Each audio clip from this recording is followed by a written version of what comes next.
Dans cette vidéo, je vais vous présenter mon système analogique complet de suivi des habitudes et de mesure du progrès qui m'a permis cette dernière année d'atteindre pas mal de mes objectifs. Et surtout, il m'a permis ce système de parvenir à savoir si les changements que je faisais dans mes routines avaient un réel impact sur mon quotidien ou sur ma performance. On va donc mettre en place ce système ensemble, voir comment il fonctionne et comment l'utiliser.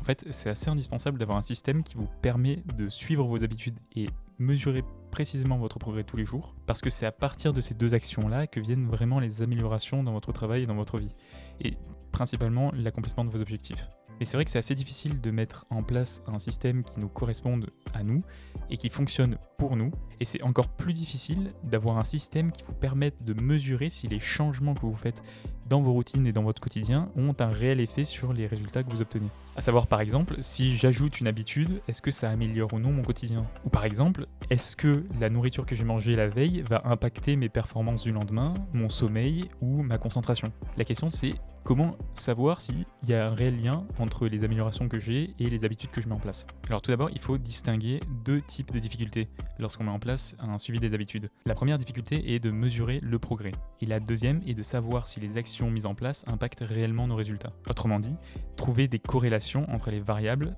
et mes résultats. Clarifions un peu les choses. Tout d'abord, pour la première difficulté, comment est-ce qu'on fait pour mesurer le progrès? Il y a deux façons de mesurer une variable lorsque l'on fait un suivi des habitudes. La première est une mesure quantitative, c'est-à-dire que l'action que l'on met en place nous donne une valeur assez précise. Par exemple, si l'on veut suivre chaque jour notre poids, on peut marquer notre poids en kilogrammes. De la même façon, si on veut relever le nombre de pas de la journée, on peut utiliser un dispositif connecté qui va nous donner la valeur du nombre de pas que l'on a fait dans la journée. La deuxième façon de mesurer une variable est de façon qualitative, c'est-à-dire qu'on va venir attribuer une note de 0 à 10 sur quelque chose que l'on souhaite mesurer. Par exemple, si je veux mesurer la concentration que j'ai eue durant une session de travail. Il n'y a pas de mesure objective de ça, ça va rester subjectif et propre à vous, mais le fait de donner une note de 0 à 10 peut indiquer si jamais on a été meilleur ou non que l'autre fois, ou simplement indiquer une performance. Mon système permet une mesure qualitative et une mesure quantitative des progrès. Il permet de trouver des corrélations entre les variables et les résultats. Et c'est là le cœur du système. Au-delà de tout ça, si on prend un peu de recul, le système nous permet aussi de développer une conscience plus accrue de notre personne, parce qu'il va nous inciter à réfléchir sur comment on s'est senti au fil de la journée sur différentes variables, et à réfléchir aussi sur le mois qui est passé. Mais ça, on le verra par la suite. Maintenant, je vais vous présenter le système, en commençant de la gauche et en allant jusqu'à la droite. Tout d'abord, ce qu'il faut savoir et garder en tête, c'est que cette page-là est une vue mensuelle, c'est-à-dire que tous les suivis que l'on va faire pour le mois de juillet, ici, vont se trouver sur une seule page. Donc commençons, tout en haut à gauche, on a un cadran intitulé Objectifs. À l'intérieur, on va marquer les objectifs concernant les habitudes. Par exemple, là, j'aimerais avoir 80% d'habitudes réalisées sur le mois de juillet 2026. Ensuite, sur la gauche, on a la partie quotidienne. Et donc là, tout d'abord, on commence avec un graphique. Ce graphique est une indication de la qualité de la journée. Globalement, si on devait donner une note de 0 à 10 pour la journée, combien on mettrait? Et donc, ça nous donne une indication sur la journée. Ensuite, à la droite du graphique, on a les habitudes. Donc là, tout simplement, c'est un quadrillage et on vient, à chaque fois qu'on réalise l'habitude dans la journée correspondante, on vient colorier la case. Ensuite, on a les mesures quantitatives. Donc comme on peut le voir, par exemple, l'heure de coucher, l'heure de lever, le nombre de pages lues dans la journée, le poids que l'on fait, etc. Et donc on peut voir des évolutions de ces variables-là. Ensuite, à droite de cela, on a une note courte sur la journée. Donc ça vient dire un événement marquant ou quelque chose de canonique qui s'est passé dans la journée, que l'on veut relever ici pour donner une indication sur le jour. Ensuite, juste au-dessus, on a les informations. Ici, on va venir indiquer si jamais on a, par exemple, pour le sport ou la lecture, on veut un minimum de 10 pages. Le but ici est d'informer, lorsque l'on retournera sur cette page-là dans le futur, on pourra savoir qu'est-ce que l'on entendait par ces habitudes-là précisément. Donc, minimum de 10 pages, ou alors les sessions de sport que l'on faisait, pousser, traction, jambes, par exemple, etc. Ensuite, on passe à la partie droite, et donc là, on a tout en haut à droite les objectifs mensuels. Par exemple, la lecture de 2 livres. Et donc là, si je veux lire 2 livres, je garde 2 cases. Et on verra par la suite comment personnaliser l'ensemble de ce système pour qu'il vous corresponde au mieux et qu'il soit le plus adapté aux habitudes que vous souhaitez mettre en place. En dessous, on a les objectifs hebdomadaires. Et donc dans ce cas-là, on a par exemple faire 4 fois du sport dans la semaine. C'est pour ça que le petit carré est séparé en 4. Enfin, on arrive à la dernière partie de ce système, en bas à droite, qui correspond aux mesures qualitatives. Et donc par exemple ici, on a une mesure donc en forme de graphique du sommeil, toujours avec une note de 0 à 10, avec 4 différents graphiques où l'on peut mettre différentes variables. Enfin, j'ai plié la feuille en deux parce qu'on a aussi des informations qui se trouvent sur le devant de la feuille. Ici, on a le nom du document et ensuite le mois. Donc ça nous permet de donner une indication. Et on peut marquer des choses si jamais on veut, par exemple des éléments de contexte du mois qui a précédé ou du mois qui arrive, etc. Et ensuite, derrière, on a réflexion. Et donc cette partie-là va servir à réfléchir sur le mois qui vient de passer. Et donc à noter si on a remarqué des corrélations entre différentes variables, à noter les événements et les habitudes canoniques qui ont amélioré nos journées, etc. Donc c'est une réflexion sur le mois qui vient de passer. Vous trouverez en description le lien pour télécharger le PDF de ce document-là, où vous trouverez donc ce système à l'identique si vous souhaitez par exemple l'imprimer, ou alors l'utiliser sur une tablette comme un iPad ou une tablette à encre liquide ou autre, même si je recommande de l'imprimer et de l'utiliser sur papier, parce que c'est toujours plus tangible et plus agréable à utiliser, je trouve.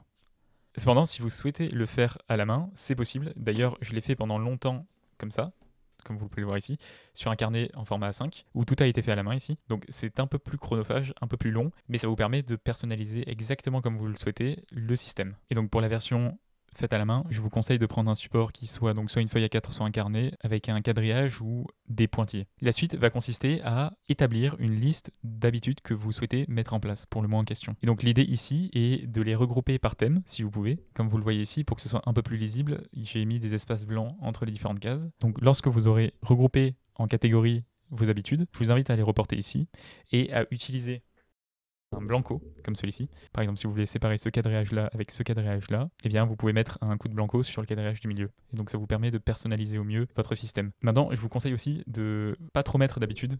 Au début, j'en mettais vraiment beaucoup. Et je pense qu'il est plus intéressant de se concentrer sur 3 habitudes maximum que l'on veut mettre en place au même moment et que l'on n'a pas déjà commencé à mettre en place. Donc, 3 nouvelles habitudes. Et lorsque vous avez déjà beaucoup d'habitudes que vous souhaitez suivre, je vous conseille d'ajouter une grosse nouvelle habitude par mois. Mais si vous vous sentez capable, vous pouvez bien sûr augmenter ce nombre. La deuxième phase de la préparation consiste à réfléchir aux variables que vous souhaitez suivre. Par variable, j'entends les variables quantitatives ou qualitatives. Et donc on a par exemple, pour les quantitatives, les heures de lever et de coucher et le temps de sommeil, les pages lues, le poids, le nombre de pas faits dans la journée. Et donc là, on peut penser par exemple à des variables comme des minutes, des kilogrammes, des heures, etc. Ensuite, pour les variables qualitatives, on a par exemple le sommeil, l'énergie, la concentration, le stress, etc. Maintenant, je vais vous montrer concrètement comment préparer le système. Alors tout d'abord, il faut que vous l'ayez imprimé sur une feuille A4. Dès que c'est fait, je vous invite à plier la feuille en deux. Maintenant, vous allez prendre un stylo et noter le titre du document en haut à gauche, ainsi que le mois et l'année. Je le rappelle que ça, c'est ma façon de faire, mais vous pouvez bien évidemment l'adapter à vous. Ce que j'aime bien faire généralement, moi, c'est de prendre des fluos. Concrètement, le fluo rouge et le fluo gris, et de mettre un peu de couleur dans tout ça. Voilà, la première page est terminée. Maintenant, on passe à derrière. Donc ici, on va indiquer réflexion. Et de la même façon, je le surligne en rouge. Et maintenant, on peut passer à l'intérieur. Tout en haut à gauche, je réindique le mois et l'année. Et je le surligne en rouge. Maintenant, il faut indiquer les objectifs, et donc ça je vous laisse faire, vous les écrivez dans cette case-là. Et ensuite, on passe au côté gauche. Donc concernant le quotidien, moi ce que j'aime bien faire, c'est mettre le nom des jours le long de l'axe. Donc pour cela, je vous invite à vous référer au calendrier, et donc dessus on peut voir, par exemple le 1 correspond au lundi, on va dire, et donc je marque lundi. Et ensuite, je répète juste les jours de la semaine jusqu'à la fin. Maintenant que c'est fait, il faut vérifier si le mois actuel a 30 ou 31 jours. Si jamais il a 30 jours, il suffit de prendre le blanco et d'enlever le 31 et le jour. Voilà, donc la partie gauche avec le graphique de gauche est préparée. Maintenant, on passe à la partie des habitudes. Donc là, vous sortez votre liste d'habitudes réalisées au préalable et vous les inscrivez ici en fonction des catégories. Voilà, j'en ai inscrit 4. Et donc, comme je le disais plus tôt, si jamais vous souhaitez avoir une séparation entre deux parties, par exemple, si vous souhaitez avoir une séparation entre ce quadrillage-là ou ce quadrillage-là, je vous invite à mettre un coup de blanco.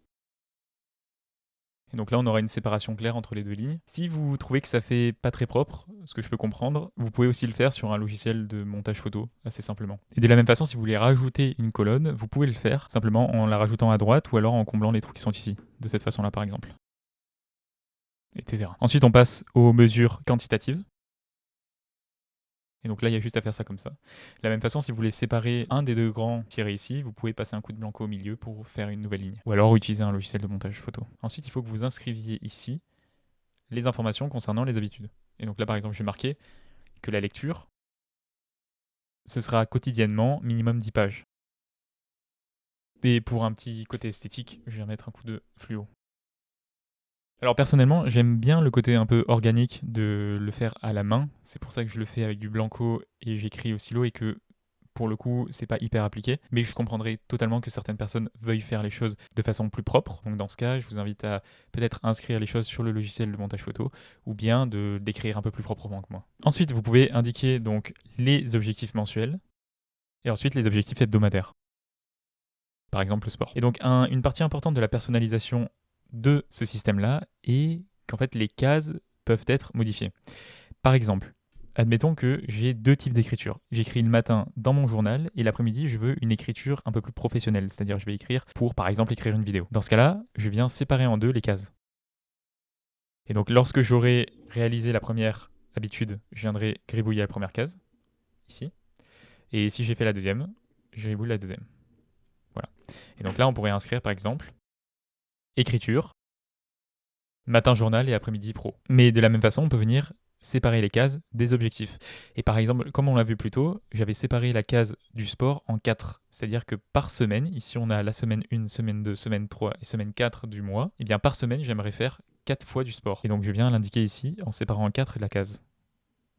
Et de la même façon, lorsque j'aurai réalisé le premier sport de la semaine, je viens l'indiquer ici, le deuxième, le troisième, quatrième, etc. Et on peut faire la même chose pour les objectifs mensuels. Enfin, on vient ajouter les mesures qualitatives. Et donc dans ce cas-là, ce qu'il faut faire, c'est en dessus du graphique, je viens écrire la variable que je souhaite suivre. Donc par exemple, là, on va faire sommeil et énergie, parce que les deux sont plus ou moins corrélés, et donc je vais venir les mettre sur le même graphique pour voir si l'un influence l'autre drastiquement ou non. Mais les corrélations ne se font pas nécessairement sur des choses qui sont sur le même graphique, et on le verra par la suite.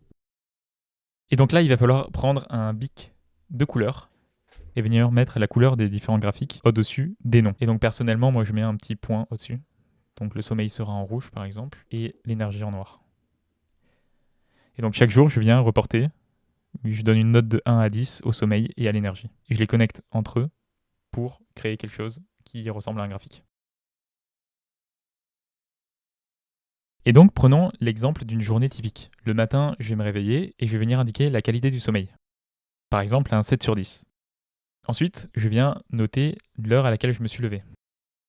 Voilà. Et au fil de la journée, ou alors à la fin de la journée, comme vous voulez, vous allez remplir ça au fur et à mesure. Donc par exemple, à la fin de la journée, j'aurais lu, disons, 50 pages d'un livre. Donc je viens l'indiquer ici. Puis je mets une petite note sur la journée. Donc, très bonne journée. Voilà. Ensuite, si jamais j'ai fait du sport ou si j'ai terminé un livre, je viens colorier les différentes cases. Et enfin, je note l'énergie que j'ai eue durant la journée. Donc on va dire ici pareil, un 7 sur 10. Voilà. Et enfin, je relève la qualité de la journée en général avec une petite note sur 10. Voilà le fonctionnement du système. Enfin, dès qu'on arrive à la fin du mois, on va venir retourner la page. Et c'est ici qu'on va venir noter les choses qui ont été canoniques, donc les choses remarquables du mois. Par exemple, si jamais on s'est rendu compte qu'un changement dans la nourriture a amélioré la qualité du sommeil, alors on vient l'indiquer ici. Ou alors si on a changé le programme de sport pour l'adapter pour telle ou telle raison, on vient indiquer les raisons pour lesquelles on a fait ce changement et le changement en question. Et ensuite, on peut peut-être prévoir pour le prochain mois certaines choses, des nouvelles mesures, des nouvelles habitudes, etc. Et en fait, on va venir avoir à la fin de l'année plusieurs documents comme celui-ci qui vont retracer l'ensemble des habitudes que l'on a mis en place, les actions, les changements, les corrélations qu'elles ont eues entre elles, s'il y a eu des améliorations ou non, etc. Ce qui est très puissant parce qu'après on peut les connecter entre elles et faire des liens entre les différentes habitudes, les mesures et le reste. Maintenant, un point assez important est comment faire des corrélations entre les différentes variables.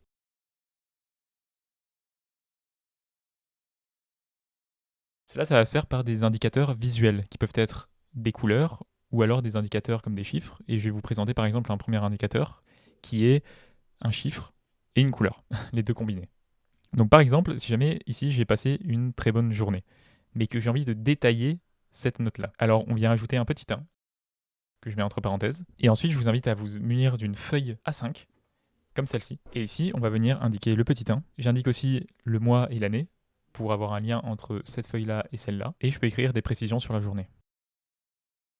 Et au-delà de ça, on va faire aussi des corrélations entre les différentes variables qui sont dans la première fiche. Et donc par exemple, si le fait d'avoir passé une très bonne journée est lié à mon sommeil, dans ce cas-là, je vais venir indiquer le petit 1 sur le jour et le sommeil. Hop. Comme ceci. Et pour qu'il ressorte mieux, je vais venir le surligner. Et je surligne aussi le point. Et donc là, on voit qu'on a un lien directement entre le fait d'avoir passé une bonne journée et le 7 sur 10 de sommeil. Et donc on pourrait se dire qu'un meilleur sommeil implique une meilleure journée. C'est pas tout le temps le cas, évidemment, mais globalement, ça nous donne des indications sur les changements que l'on fait dans nos habitudes. Et de la même façon, vous pouvez utiliser ce système pour faire des liens entre toutes les idées qui se trouvent sur la feuille. Et donc une dernière chose que j'aimerais indiquer, c'est par exemple, admettons que vous partez une semaine en vacances et que vous ne pouvez plus vraiment faire votre sport correctement. Dans ce cas-là, vous pouvez l'indiquer sur le côté, de cette façon-là. Cela, ça va venir indiquer que durant toute cette période, on a été en vacances, et donc il pourrait y avoir des changements dans les habitudes, mais que c'est pas forcément anormal. Maintenant, je vais vous donner quelques pistes si vous voulez aller plus loin avec ce système. Tout d'abord, vous pouvez faire des liens entre ce système et vos autres systèmes. Pour ce faire, il faut que vous ayez un système de liens, d'adressage et de référençage dans votre système global de gestion de connaissances. Pour cela, je ferai une vidéo dans le futur qui vous aidera à mettre en place ce système-là. Mais si jamais vous en avez déjà un, vous pouvez faire des liens entre les différents systèmes. Mais aussi, vous pouvez commencer l'utilisation de ce système avec un système d'Everbook, comme celui-ci, par exemple. Et moi, personnellement, c'est ce que je fais. Tous les documents de suivi des habitudes et plus viennent dans ce système-là. Et j'en parlerai dans une vidéo si ça vous intéresse. N'hésitez pas à me le dire dans les commentaires.